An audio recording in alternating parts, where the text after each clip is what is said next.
Well, I may just be the least qualified person on planet Earth to do this video. Pretty biased, I guess. There are going to be folks that watch my channel already that are already convinced, they understand, they do things the way I do things. There may be some folks out there that I can convince that what I do and how I do things, why I believe it's right, why I think I have a God-given right and a responsibility to do some of these things. And there's going to be some folks who don't like this at all. I'm not going to apologize. Nobody ever apologizes to me. So we'll see how this goes. This is Hick Belly Outdoors with D.W. Verts. We'll talk about all this in just a minute.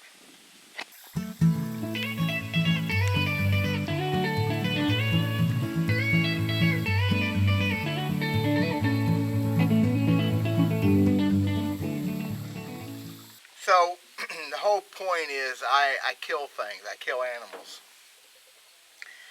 Harvesting is a way to put it. It's a politically correct way, but the only way harvesting is correct as far as terminology is I'm harvesting a renewable resource, something that replenishes itself naturally. It's a kind of neat plan. There's going to be folks don't like that. I'd say just don't watch the video if it says something about hunting or trapping, because that's what I'm going to do, and I'm going to do some videos on it this year, hopefully. Right now, here in Morgan County, Missouri, we are overrun with critters. Fur bearers and deer are running amok. Recent fur industry issues have made fur not worth the money it used to be, which to the joy of the antis. The doing it just for the pleasure of doing it has kind of went away. We're not teaching the youngsters how to do it, I'm afraid, like we used to. But for whatever reason, we got too many critters. We have as many deer in this part of the country right now as anybody, I think, on the planet. I know we have as many as anybody in Missouri. We are crazy thick with deer. If I holler right now, there's a deer can hear me in my woods. Or a raccoon or whatever. It's just horrible. 2012, we had a drought. To explain to you how come I can justify all this. We dried up.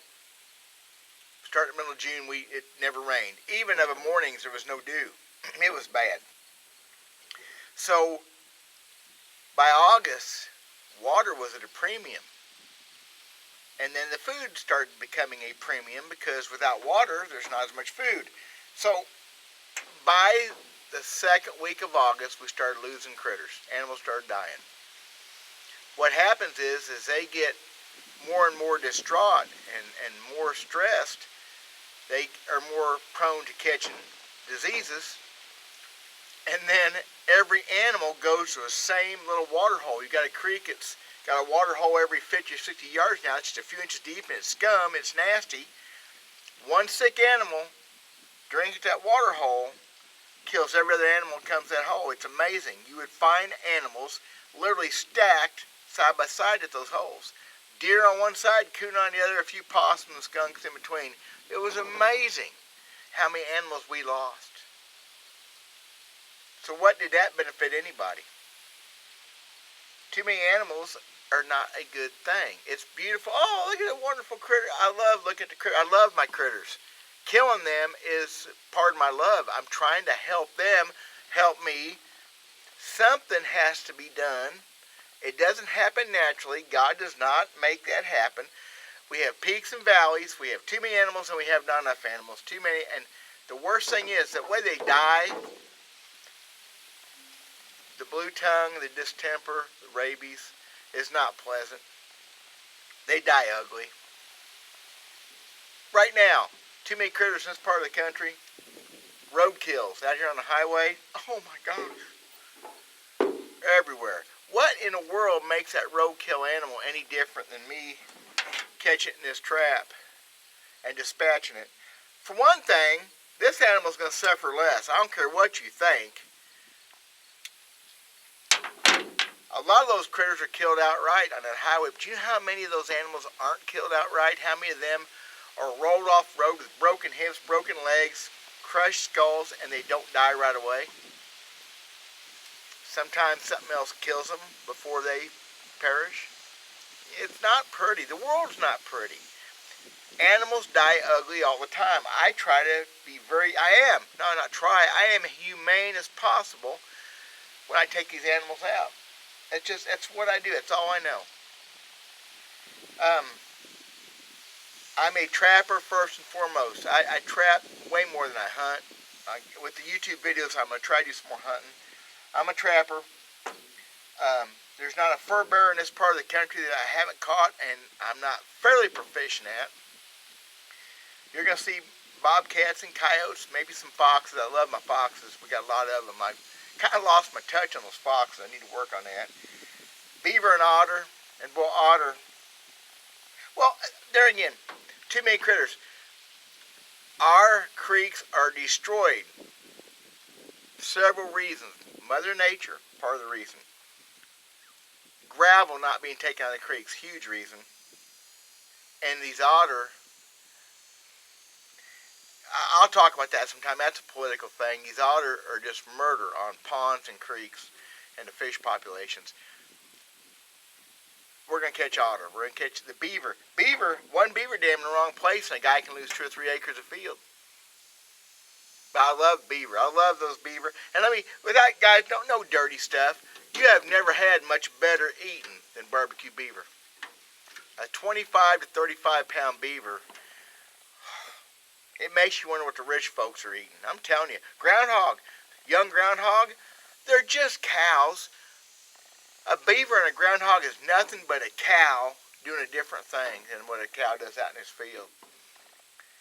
I don't eat to prove that I'm a mountain man. I don't eat possum. I've tried. I don't want to hear about it. There's better things to eat. I'm not eating no skunk.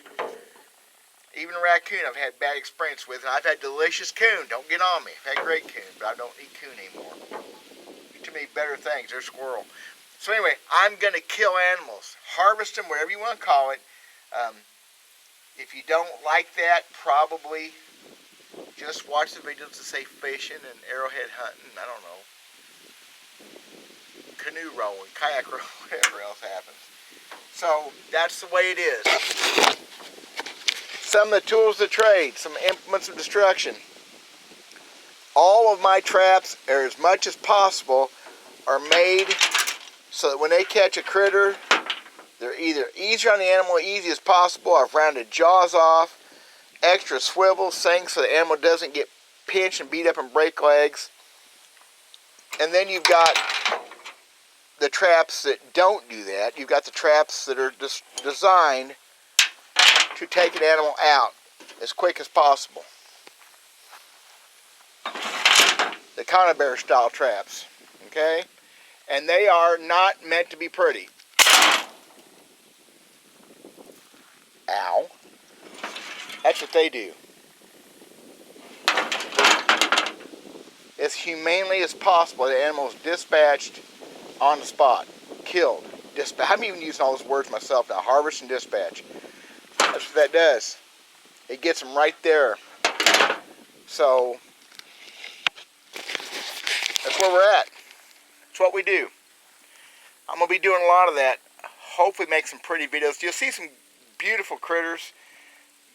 God's glorious work in these animals. Some of the stuff I'm going to do is going to be pretty. There's going to be some pretty cool scenery. But trapping is the hardest endeavor I've ever had in the outdoors. It is work from the get-go. The traps, the preparatory time, the tuning, the keeping them up. Every day you cannot set traps and leave them. There's laws. We have mandates we have to follow. Again, to be humane to the animal and just to be conscientious as good outdoorsmen. I follow those laws to the letter. And you're going to see some of that. I'm not ever going to apologize to anybody. I'm not going to say how proud I am to be a hunter or trapper. I'm proud of the heritage. I'm not proud to kill an animal. That would be a little bit weird. I'm sad to kill animals. That little thing of the Indian spirit prayer thing happens. If I'm going to do it, I'm going to make as much use of the fur as possible. I tan some fur. I make things. I sell some fur. Deer, oh, we love to eat deer meat. We're really picky. I'm going to probably do some videos on how we put up our deer meat because I think I know we do a great job at our deer. That's all going to happen. It's going to happen on this YouTube channel. So either brace yourself, buck up, get ready, ask good questions. Don't be nasty. If you're going to be, I'm not going to talk to you if you're nasty. It's going to happen, I'm sure. But Hickbilly Outdoors does not sound like a tree-hugging channel, does it? No, it's not. I'm Dale Virts. I kill animals. God bless them. We make use of them. Hope you guys enjoy some of this. Thanks a bunch for watching. God bless.